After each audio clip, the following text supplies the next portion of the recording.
Yay! Welcome to another episode of the Archetypos podcast. Today I have James-Olivia Chu Hillman on the show with me, and this is going to be an interesting conversation. I can already tell because I feel like whenever I am talking with you, I always get pulled into like this just almost like alternate dimension. And it is extremely satisfying to just be like, oh, things could be this way. Like it's really refreshing. And today I have a pretty big question, which I already told you about and which we'll get into. But before we get into it, I'm just curious what you want to share about who you are and what you do. Um, I always cringe when I hear that question, like, what will I say that matters? And I think the thing that probably matters most in this conversation about who I am is how I know you and how we're related. Not biologically, but also probably that if you give us enough degrees. Um, but I I am a writer and a facilitator. I facilitate conversations and explorations mostly about relating and cultivating right relationship, like the skills and activity of relating successfully, even when there's difference and tension and conflict. And then, how we go about cultivating right relationship with each other. And so you and I know each other through that work. And we are in a container together where we get to spend 9 months talking about like, okay, well, how do we relate successfully when there's difference present, and how do we cultivate a relationship? So that's what we're doing for like 9 months together, and I guess now in this conversation in public. Yeah. So I think I am, through this question, interested in how we relate when there's difference, and also when there's a sense of like threat. Mhm. Um, and all of these like adjectives around like, well, is the threat like real or perceived? Like there's just so much like subjectivity, and yeah, relating is hard. And so I really appreciate you talking with me about this. And it's like a somber topic, but I actually think it's going to be a relief for people to hear this talked about and might give them some clues for their own situations. So I will just repeat my situation. So this is a me thing, and that feels a little vulnerable. But I have a kiddo who has I've just gotten numerous emails from the school at this point about my kid doing stuff like, and I do think this last little piece that I read to you kind of encapsulates it. So I'll just read the email. So I just got an email from the principals asking for a meeting and being like, I want to let you know that we've received numerous concerns from other parents regarding the language, references to guns, weapons, and violence and gestures that Chris is making towards other students. I want to ensure we're helping Chris recognize these actions are making others feel uncomfortable and unsafe, while also helping him establish building positive friendships. So I think my question is if we can sort of chat about like how I relate to my kid around this, especially given his neurodivergence, which a lot of times to me, it feels like it's hard to know if what I'm saying is getting through to him. And he does have a little bit of like an idea that he knows best. And he's And little, he's he's first. 7. Yeah, he's 7. And then also just moving into this meeting, um, like how do I relate, to the staff in a way where I don't like throw my kid under the bus or agree to hold my kid to unreasonable standards type of thing. Um, this may or may not be a question for right now in this conversation, but for later in the conversation as we explore it, I have a question about what are reasonable standards? Like, Because I don't have the whatever standards you decide to hold have to be reasonable, and the school's standards don't have to be reasonable, but they do have to be aligned in some way if you're going to be willing to hold them with the school. Yeah. I think the way that I would define reasonable right now for the purposes of this conversation is like doable without harm, like achievable without harm. Yeah. So. All right. This is huge. This is I mean, for it being like, okay, here's one thing, one event or incident that's happening right now. It has a lot of layers. Well, and can I just say, I'm going to add a little bit of context, which I feel like in a way, and this might be a generalization and it might not be a true one, but I'm just going to say it for the purposes of moving this conversation along.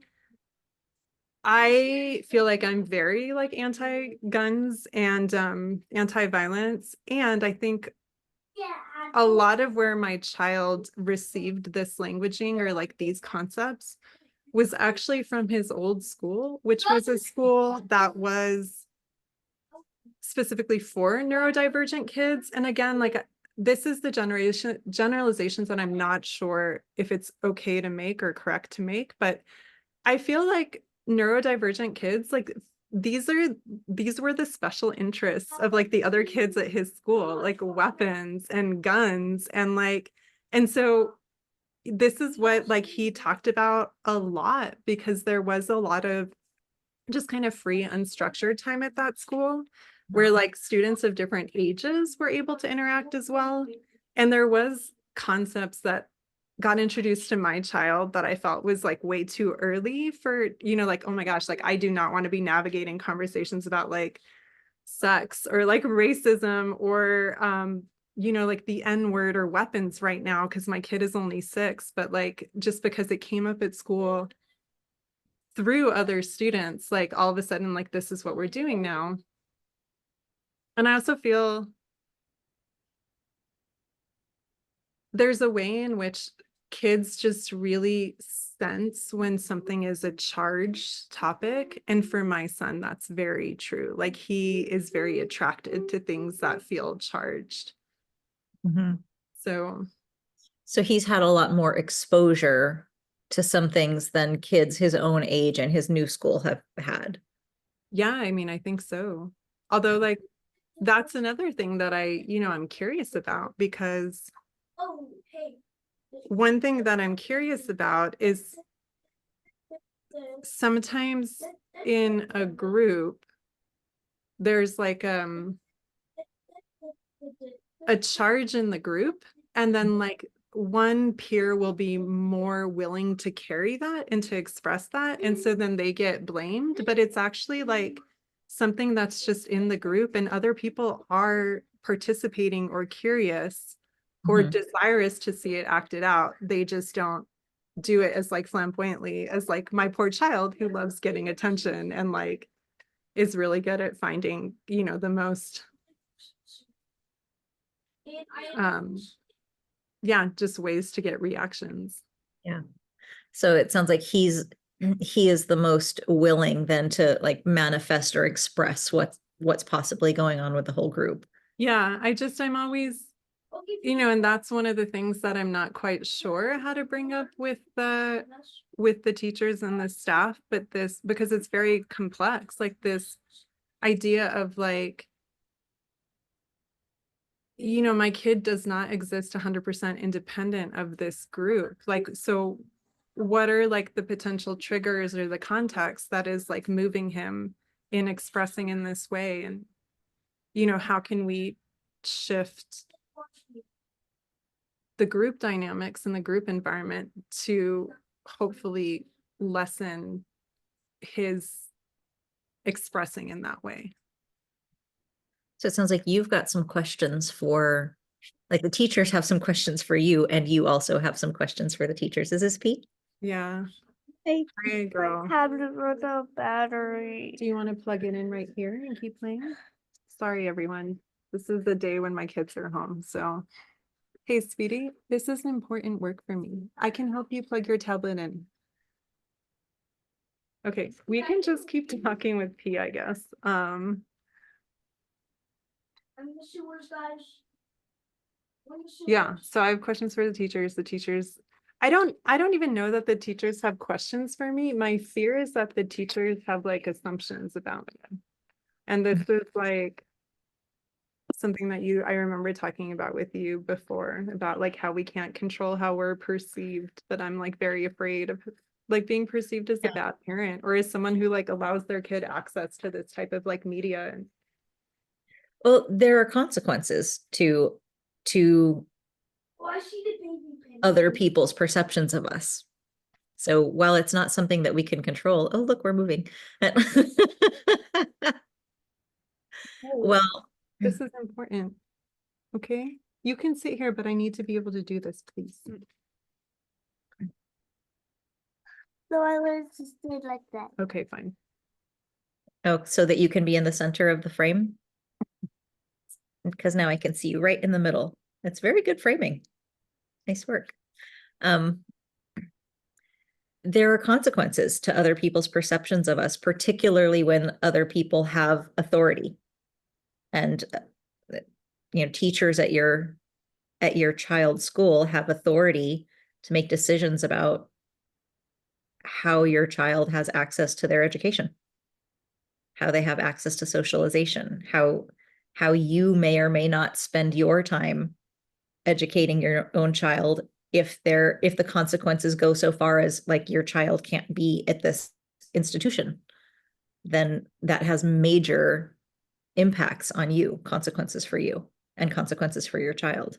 So yeah, when I say we don't get to control how other people perceive us, it doesn't mean that that doesn't matter. It just means we don't get to control it. Can you join me towards the sewers? I almost have to start the chase. I did not know that they were not going to be in school today. So I want to make this happen and I'm so sorry about the distractions. We can make it happen today or we can make it happen another day. I'm not like, oh, this was the one chance that we have. If you want to reschedule, we can. And if you want to continue, we can too. I'm totally down for either. I say we continue. Okay. Just into the jungles. I mean, this is life. This is what's really happening right now. So yeah.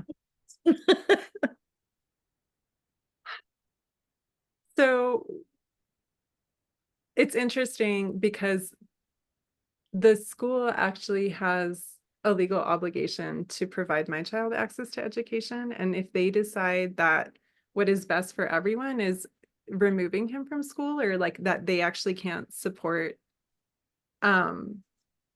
then I think there are then ways where the school district is actually obligated to help us figure out a situation that does work for Christopher. And I've, talked to parents where the school district ended up paying for public school or ended up paying for a tutor. I don't think it's nearly there yet. I think my concern is where we decide that my kid can access education, except for in a way that actually harms him or causes him to really have to like mask heavily or be emotionally distraught in order to like conform.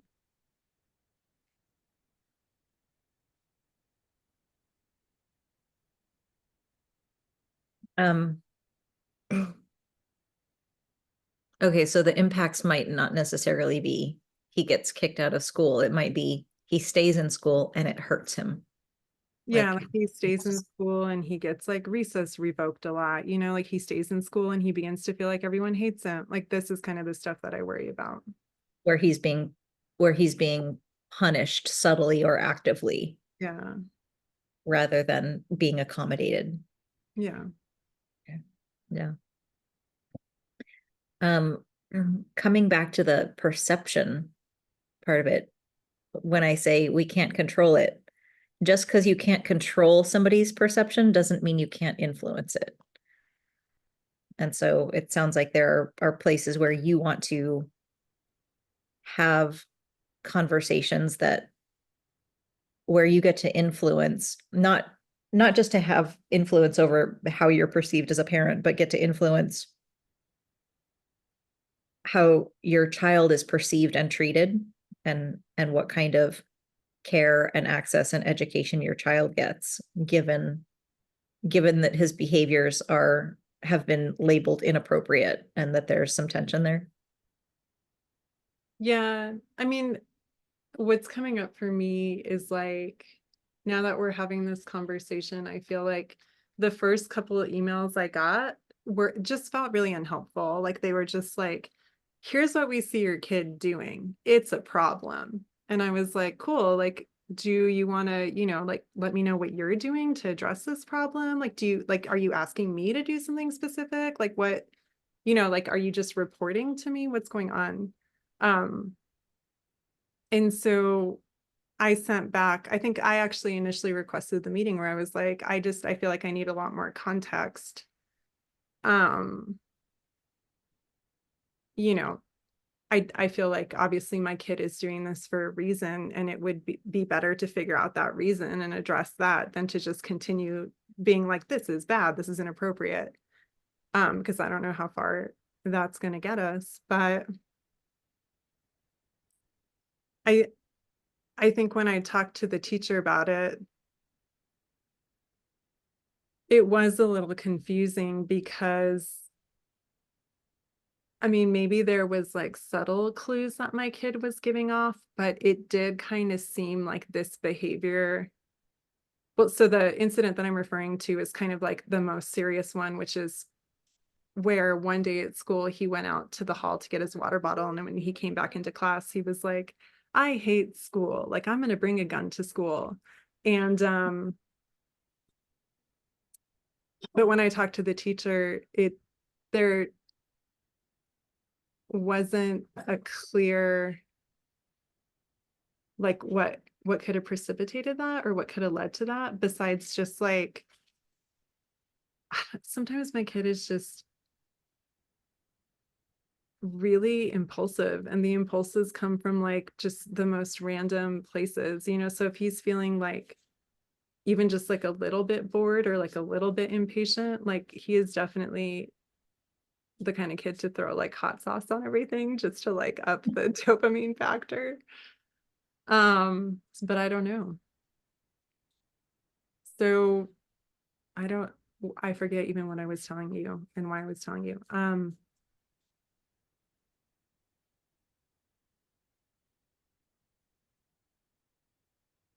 I think one thing that I don't feels really unclear is like, I don't want to just walk in there and be like, like my kid is not doing this on purpose. Like, when he's activated, like he doesn't understand the weight or even the meaning of what he's saying, because I don't just want to dismiss like how scary these gestures and these words are. But at the same time, it feels, like, as in the case of someone who's maybe really mentally ill, to be like, yes, my kid knows exactly what he's doing and saying, and he is willing and able to hold that responsibility, because that doesn't feel true either. Like, I don't think he knows, like what the context and the weight of all of these like fully are. I would say that many 7-year-olds don't, like the scope of their exposure and ability to understand the context and weight of what they may be saying is limited. Yeah. And yes, oh, go ahead. well, and I hear you acknowledging that whether or not he understands the scope and weight of what he's saying, there are impacts, and other people feel a an absence of safety. They experience danger and threat, and that has impacts for other people. So Yeah. Yeah, it certainly doesn't feel fair to just tell the other parents, like, stand down, my kid is neurodivergent, like he just does stuff like this, you have to put up with it, like that doesn't feel great. But it also doesn't feel great to tell my kid, like, hey, this is really serious, like you're really like, you got to change this. Like, I mean, I did try to talk to him about it a little bit, and he also does just kind of do this thing where he disassociates really easily, so he'll like nod and smile, and I'm like, you're actually not, you're not here with me right now. um what is this like for you? What is this like for me? Um, I hear you regarding everybody else, like, oh, okay, this is where my kid is at. These are the, this is the context and the nuance around his experience. And then these are the other parents and these kids and the teachers. What is it like for you? I feel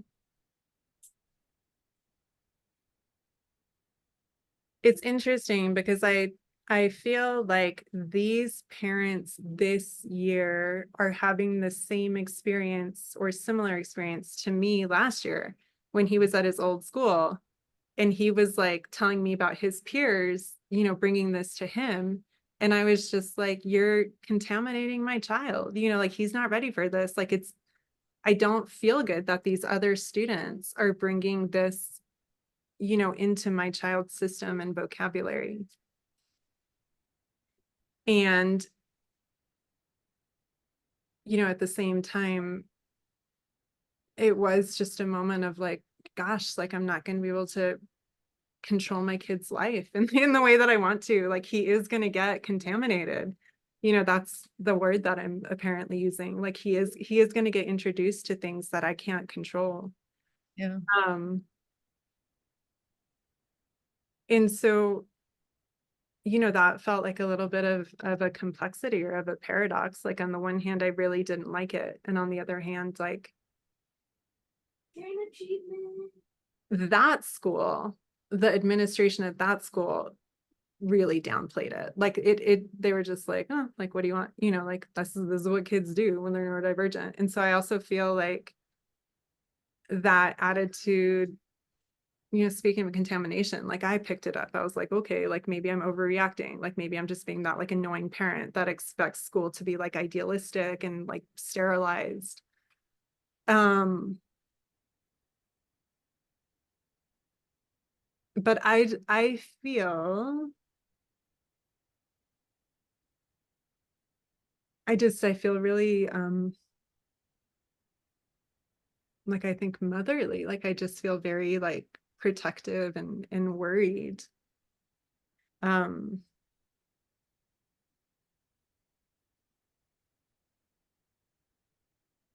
Was that the question? Yeah. Yeah. So, um, when you say you feel protective, like I hear protective of your kid, but I hear protective of like kids, not just your kid, but I kind of hear like that your sense of protection extends not just to your kid, but to other kids too. Is that accurate? Or is it really specific, focused on him?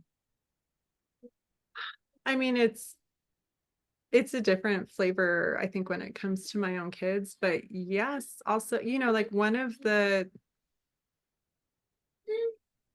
again, just like philosophical wonderings I had about this whole situation, involving everyone, the students, the parents, the staff, is like, what are we teaching about relating when we encounter this issue and when we try to resolve it in a certain way, like what are we teaching about relating when someone makes us uncomfortable and the move is just to shut that down as quickly as possible, you know, like, so I do,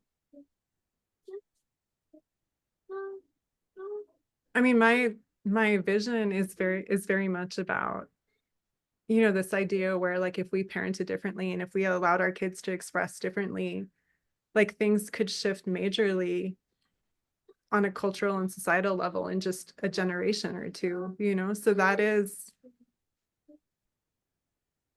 yes, like I'm very pro kids. This isn't just about my own kids, but this is also about like, you know, I wonder what was really going on for the other kid that my kid was interacting with. And I, you know, I wonder if we could just kind of sit with that and unpack it, like what might come out and what nuance we might find, like outside of just being really fixated on like bad words are bad, weapons are bad, you know? Okay, so I'm starting to hear, like, as we peel, I'm starting to hear some of the things that you want emerge. Like I hear the protectiveness and I hear the worry and kind of fear of, okay, well, what does this mean for my kid? What does this mean for his education? What does this mean for like other kids' relationship with him and his teacher's relationship with him and my relationship with his teachers and other kids' parents?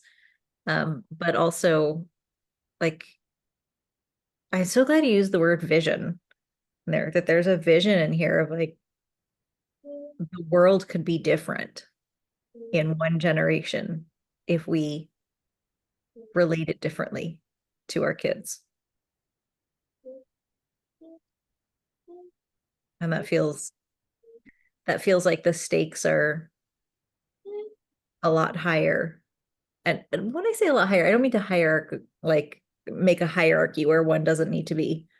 Um, so maybe the stakes aren't higher, but the scope is bigger than just like this is what's happening with me, my kid, this school. It is important. It is the most important thing. And also the scope is much greater. The scope of this is so much greater. Well, the scope of this is so much greater. I like that you said that because another thing that I've been thinking about is like how unfair it is for my child to have to carry something that actually belongs to politics. You know, I'm thinking about how like if we didn't have this pattern in our country, like if like my kid had made this threat in an elementary school in the 80s, like how it would have be treated so much differently and how Right. like it would be easier to just like dismiss it, you know, instead of like pulling my kid out of class for this like obligatory psychological interview and like, and so that's, I think that's the thing about relating that is so sticky is like it's like one thread always pulls on 100 more, which pull on like 100 more. And so um you know, like in a way it does feel like my kid has been kind of like inadvertently politicized now just because of his gender and his, you know, skin color and because we live in America and all the things. And because school shooters are mostly white males. Yeah. Well, and That's- it's also, I mean, that's another thing that I think about too, is like, depending on how we respond to my kid in this situation where you know, I think he is also something that neurodivergent kids do a lot. And for sure, like I see my kid do it, is this kind of a gestalt repetition where they will like hear a meme or hear a phrase and for whatever reason it'll get stuck in their brain and they'll repeat it, but it's like they don't actually know the meaning, they just know like the context where they received it felt like really juicy, or like the reactions when they repeat it feel really juicy. um but it's just so interesting, this idea of like when we try to prevent something, we actually inadvertently like encourage it, you know, like where like if we treat my kid like a bad kid now, that to me, that actually predisposes him to feel bad and act bad, as opposed to you and I know it sounds like maybe radical and like maybe even really lazy and really irresponsible to just be like, just downplay it, just like, can we just like ignore it and focus on his strengths and focus on where he is succeeding? But like, also, when I play out the tape on both scenarios, like one seems to have like a likelihood for a better outcome, than just like this like shaming and this punishing and this like. Okay. Well, I hear two, like a pendulum swing from like, let's punish this, let's shame this child, let's over attend to one aspect of his behavior, and that full swing to, okay, let's just bypass all of this. And it seems like there's something that's neither of those extremes, right? There's like, this is real, we can attend to it, we can observe, we can be mindful that this is a real thing that happened in a real context with real impacts, and it's not the only thing. Like whatever your child has done in this moment, just like with all restorative justice, like all reparative and restorative justice, we don't look at the worst thing a person has ever done and say, okay, well, that's who you are now. And that doesn't mean we just go, oh, okay, it's like it never happened. Like, oh, you did a thing? Clean slate. Let's just try again. Let's try something else. It's like, yes, this is real. Yes, this is happening, or it has happened. And one single moment in time is not the entirety of who any of us are. None of us are the best thing we've ever done or the worst thing we've ever done. We are persons who do things, and sometimes those things have negative impacts on other people, or just impacts on other people that they don't like, and that we have to then navigate. Okay, living in an ecosystem with other people, living relationally with other people, where what I do has impacts on other people. Now what? That's real. And now what? But what I'm hearing is that the over fixation on, okay, he did this, and now that's all we're going to focus on, and we're going to label him as a bad child, and we've got to do everything we can to correct this very bad thing, versus treating him like a whole entire human being who is learning, developing, did something that had some impacts that people didn't like, and also has plenty of opportunities to do many other things, some of which will also be mistakes. I hear that the potential for so much harm in only focusing on this one, air quoting, very bad thing. Mm-hmm. Well, I think if it's okay, like, what are your thoughts on like pragmatic restorative justice ways to approach this, Yeah. I hear you talking about them already. Like, I hear you going after relating, curiosity about, okay, what is it that, oh, is he back? Yes, he's back. We can play after I'm done. Peanut, I'm going to be done in about 15, 20, maybe 30 minutes, okay? I know you made it. It's really great. There's yarn all over my house. Yes, so into it. Yes, we can play, but I must finish. Is that okay? Okay. Okay, thank you, Peanut. Thank you. I'll set up more. You set up more. Make it better. Appreciate you. Yeah, going after relating. Yeah, going after relating, like going after understanding, knowing everybody in this system, like all systems, and I'm calling this a system, like the system of your school or your child's school, with the parents, the kids, the teachers, all of you. everyone within this system is a person, and systems are made of persons enacting the systems. And so finding out, like, who are these people as people, not just, what is your role in the system? Oh, your child's role is the bad kid. Other children's roles are the good, scared kids. Other parents' roles are the, upset parent. Like, yeah. So everybody can get a role within the system, but one thing that starts to dismantle the status quo, to break it down, is find out, okay, well, who are you as a person outside of your role as the upset parent of a scared child? Who are you? What matters to you outside my child's role as the bad kid in this system?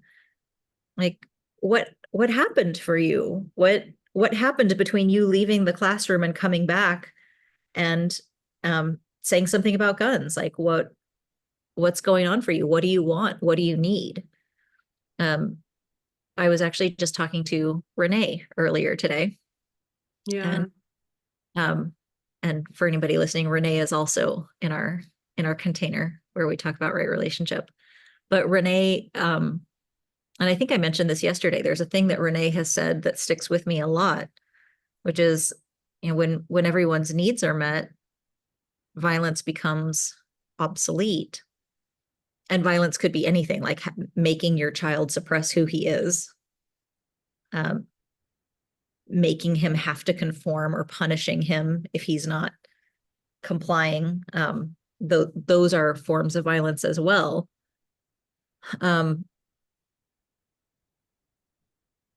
What are people's needs? Like, if you know that your child expressing in certain ways meets a need for him, it's like, oh, you need some attention, you need some engagement, you need for life to feel, sparky and alive instead of flat. And like these are legit needs. And my God, why wouldn't we try and meet these needs for children? Right? Their desire and ability to engage is so high. And if we're not creating circumstances where their needs are getting met, that's on us as adults. Sorry, Bob. Okay. Literally roped into the obstacle course. Oh my Lord, some things are about to spill. Oh, is there yarn coming? Oh, Nice. there's yarn everywhere. Yarn, y'all. I think that's a very tender piece. Wait, so what was the thing that Renee said? There's no violence, or violence becomes obsolete when everyone's needs are met. How exactly did she say it? I'm paraphrasing, so don't take this as a direct quote. She might correct me if she heard this, but when everyone's needs are met, violence becomes obsolete. Yeah. So then, I mean, it's so interesting because I feel like things that we consensus culture code as violent, like my kid doesn't actually. I think he just codes them as, like you said, sparky, or like interesting, or like brings energy, gets a reaction. So I don't know. It's like, again, it feels very not okay to say that, because I don't want to be bypassy. I don't want to just be like, oh, hey, like my kid's using these words, but like he has a different meaning for them than everyone else. So like, let's just move forward. But well, this might get me in trouble, because I actually resonate with that. When I talk about violence in that particular system that you're describing, that you're involved in right now, I wasn't actually talking about your kid. I was talking about the violence of making him conform. Yeah. The violence of punishing him for being the one who expresses. Yeah. Or the violence of judging or diminishing you as a parent, as you're parenting a neurodivergent child who's coming in with a different cultural context from another school into this school. there are so many ways for us to enact violence with one another, whether that's, you know, social, financial, emotional, physical. So he may come in, I'm not going to say like, yes, other kids experience what he did in a way that their parents are interpreting as violence, perhaps, but that's not actually the violence that I'm talking about. I'm talking about the violence that we enact on each other in order to maintain the status quo and to not actually relate to one another. Yeah. No, that makes sense. So then, like, my second immediate worry is like, okay, cool. Like, so what happens if we identify or like conjecture that these are the needs that my child is trying to meet with this behavior? And then it turns out the school like doesn't have any interest, or maybe has interest but doesn't have resources to meet those needs, you know, then what? A thing that that perks up my antennae is the school. The school is an entity, but the school is made up of people. And so when we say something like, you know, what if the school is unwilling or unable to accommodate? What if the school isn't willing or able to regard your child? Who is that? And you don't have to answer this. These are the questions that spin up in my brain is when you say the school, who are the actual people who interact with your child? Who are the actual people who make decisions on behalf of your child and other children? Who are the actual humans? Because you can't relate to a school. You can have a relationship with a school, but you can't actively relate to a school. You relate to a person. And mostly when we talk about an institution like a school or a church or a business or you know, whatever it is, what we're talking about is the person I interact with or the people I interact with who have the authority to represent this institution.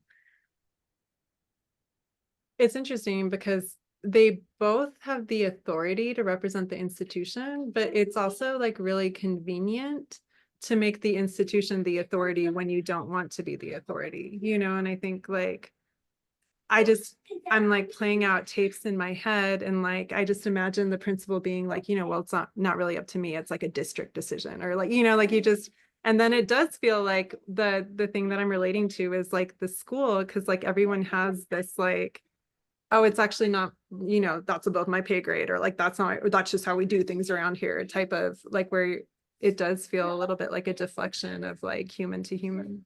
Yeah. And that is what we do. We hide behind roles, we hide behind institutions, we hide behind systems to say, oh, that's what we do. Like the nebulous we. That's how we do it. That's the way we've always done it. Those are my orders. You know, yeah. mm-hmm. And it is a way of deflecting relating, like avoiding relating and abdicating responsibility.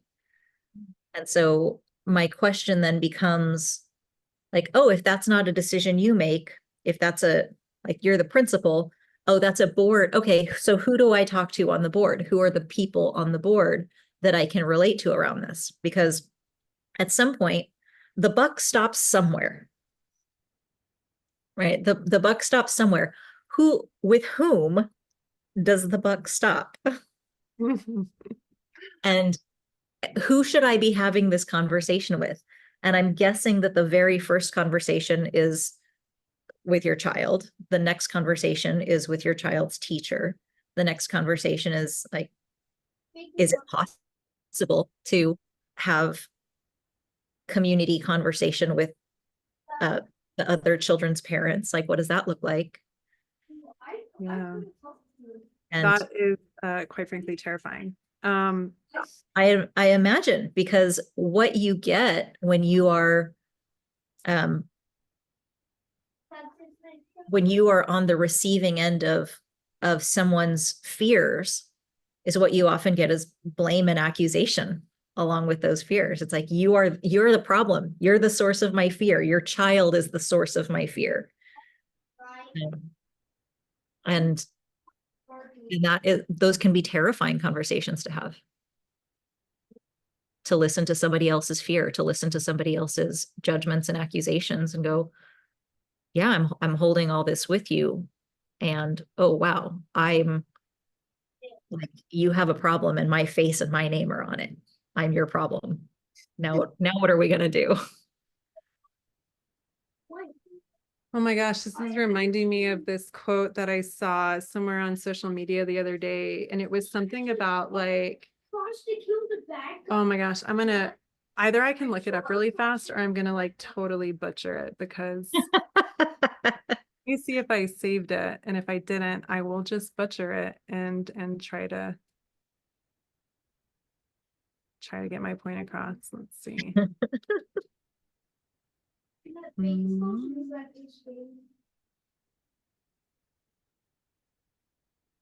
The other fun game we're playing now is, did I save it on Facebook or did I save it on Instagram? So hold please.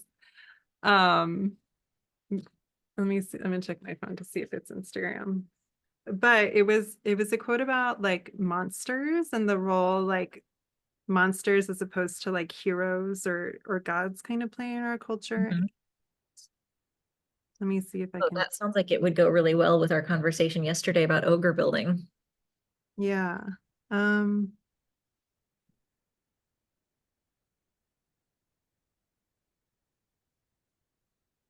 Let's see.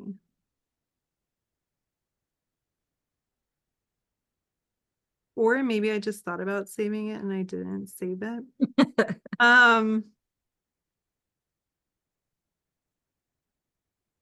It was this idea of like, I'm just going to say worshiping monsters, even though I don't know if that was like the phrasing that was used. Like I'm actually a fan of monsters because they are where we can relate to like our messy humanity as opposed to our like aspirational humanity. It was something like that. And I feel like I take comfort in that because even if these other parents, and I'm not saying, like maybe they don't, who the hell knows? Maybe these parents are great. But like if they do want to like vilify me and my kid, it feels like there's actually something that's very real and very human and very much needs like attention and attending in that. And so it's almost like an honor. This is like sometimes what my brain does. It's like, no, everything's great. This is great. Like I have such a purposeful role in the system. Everyone has to deal with like their repressed shit thanks to me. Um,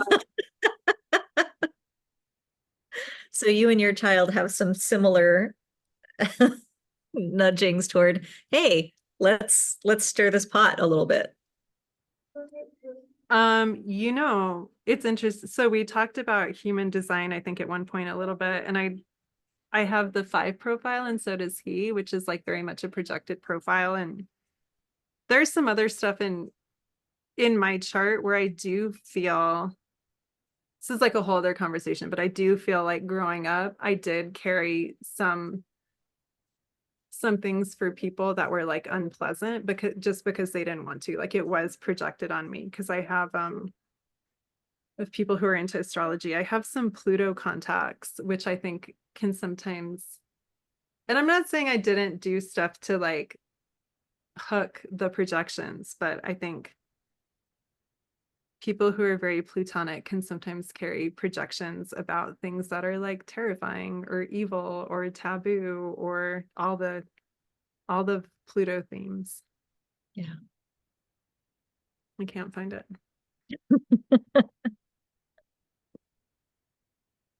Where are you at right now? I really want, and I know this isn't like necessarily your medicine. I feel like I really want something concrete. Like I want a protocol. And I also understand how that is also a way to opt out of like genuine relating and just, you know, instead of just being like with what is in the moment and the person that is in the moment, it's just like, oh, like we're just going to check these boxes and everything will be okay. My question right now then is, where are the ways that you can get your need for some certainty in all of this without knowing that it's not going to come from your kid, it's not going to come from the school. Like there's not a lot of certainty going into this because so much of it is uncertain, and it requires relating, and you still have a need for certainty, like a basic mammal need for some security. And so where can you resource yourself and feel like there's some stability, some certainty that may or not be in this situation, but still fulfills that need for you, and you can kind of rest in it when you need to? I don't know. I think that the thing that's coming up is like I do, have kind of like nascent experience and like theoretical access to your skills, or the skills that you teach. And so I do think if I just like go into any conversation like with my kid or with, the school people, just remembering, congruence and unconditional positive regard, and then the empathy. So Yeah. I have space. Yes, I want to keep stacking skills. I'm going to plant the seed for the other skill, for empathic listening, which is the skill you use when you want to understand the other the way they want to be understood. And I'm going to try and like simplify this a lot for what we're talking about, and also tweak it a little bit. And the tweak is to understand what everybody needs. Not to say that you're a resource for meeting all those needs, but at least to really get like, what is it that the teacher needs? Maybe the teacher needs to not be getting a bunch of not be getting numerous emails.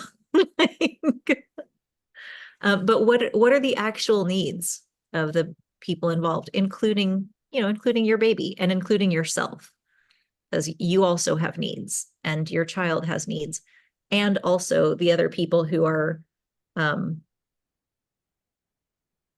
who have their spoons in this particular pot also have needs. And empathic listening is one of the skills that will help you go after understanding what those are if you want to. Not saying you have to, but the skill of deciding to listen,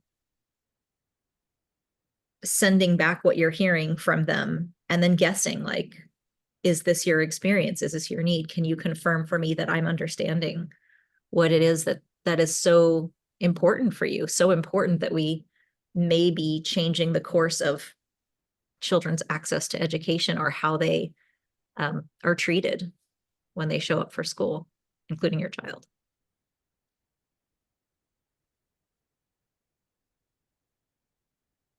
Yeah.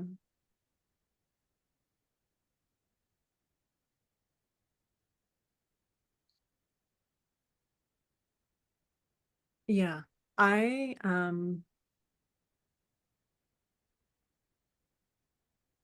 mean that does feel very aligned with like, I've told you numerous times your work reminds me of nonviolent communication. Like nonviolent communication, there very much is like a protocol for translating like whatever someone is saying into like the feeling and the unmet need connected to that feeling. And so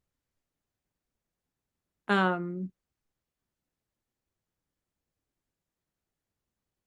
I feel like I can do that. I feel like also too, just kind of there's this thing around urgency where like it just feels like this needs to be resolved immediately or as soon as possible, or I think to me what feels good is to just be like, this can remain a conversation, like this can remain something that like we're like talking about and experimenting with, and then like circling back to, and like I feel like the urgency or like the need to like fix or solve immediately, it forces someone to like take a premature position and stick with that position. And I like the idea of just this idea of like expansiveness or spaciousness where like we can just really feel out like what exactly is the problem before we jump into like let's solve it, and just be in like the problem space longer, which again like I feel like is so counterculture. It's terrifying to present people with this idea or to even just want to be in this space myself when I think everyone else is like in a very different space, which is like the control space or like the solution space. But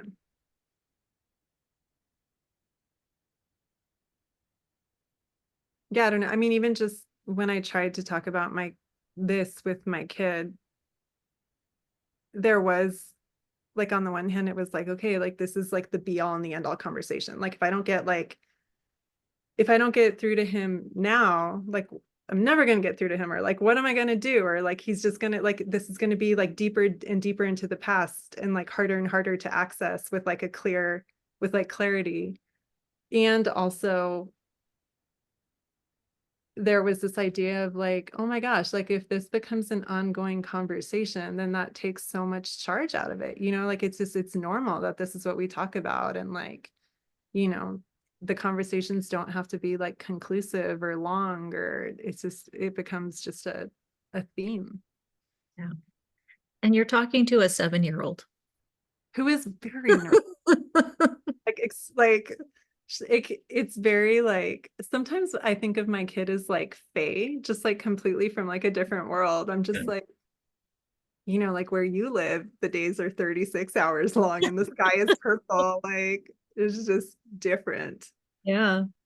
That's, I think about that with the things that I teach to adults, because I teach and facilitate adult relational development. And that's very different from you know, parenting or working with children.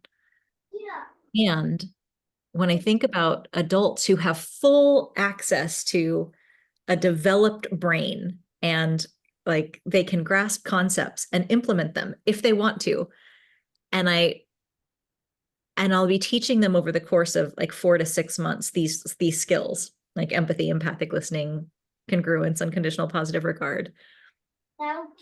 And then 3 years later, hi P.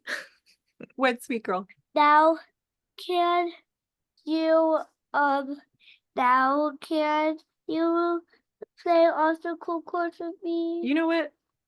I think James-Olivia and I are kind of getting close to wrapping up. So soon. Yeah, it feels good. It feels like it's closing. And so I just have to say goodbye and then I will play with you. Is that okay? I just say goodbye. I can't say it right now because we're not quite wrapped up. But so soon. Really soon, Peanut.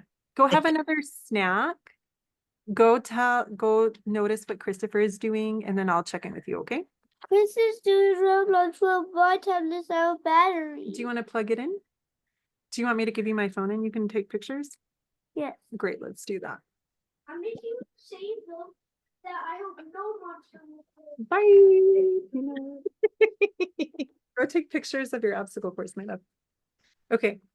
So yeah, there's, you're talking to a 7-year-old, and even with adults, I notice that sometimes, months, years after they've completed an intensive and ostensibly gotten the skills that they came for, 2 or 3 years later, they'll be like, oh my gosh, I finally think I really got what unconditional positive regard feels like. And I did it. And I'm like, I thought I saw you do it 2 years ago, but I could have been wrong. Like things take as long as they take to integrate. And what we learn as children, mostly we're learning through being socialized, not through like, here, let me transfer this knowledge that I have from my brain into your brain.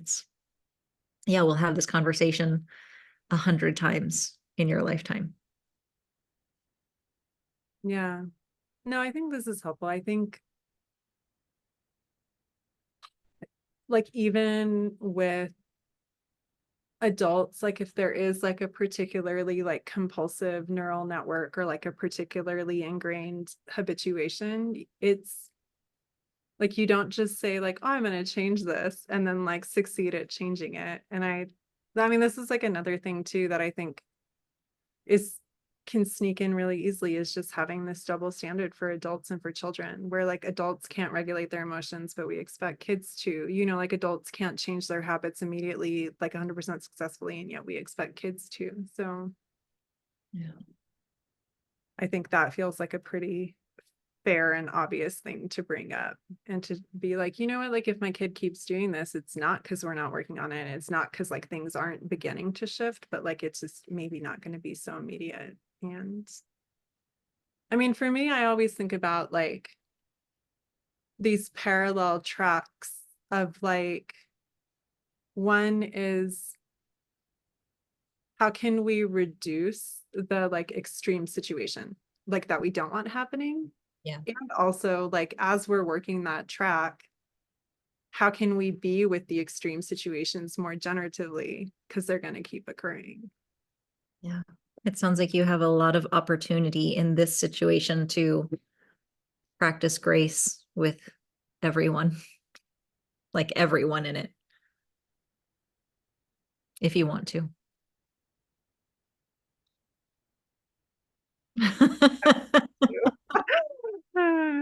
I do want to. Yeah. I will do my best. Yeah. You got more?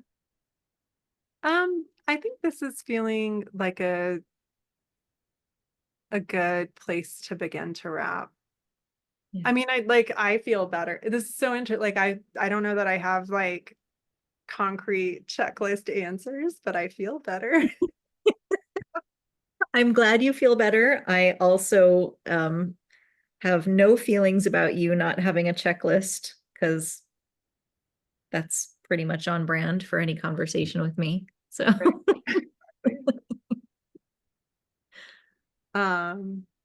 Yeah, and I think I have enough to be going on with, as they say, and I'm really curious to see how people respond to this conversation. I mean, I feel like this is a little bit different than what I normally do on the podcast. But yeah, no, thank you. I don't know, do you have anything else before we sort of officially say goodbye? um just thank you for a kind of wild ride. This is not what I normally do on a podcast either. It's just Shout like, out oh, to P.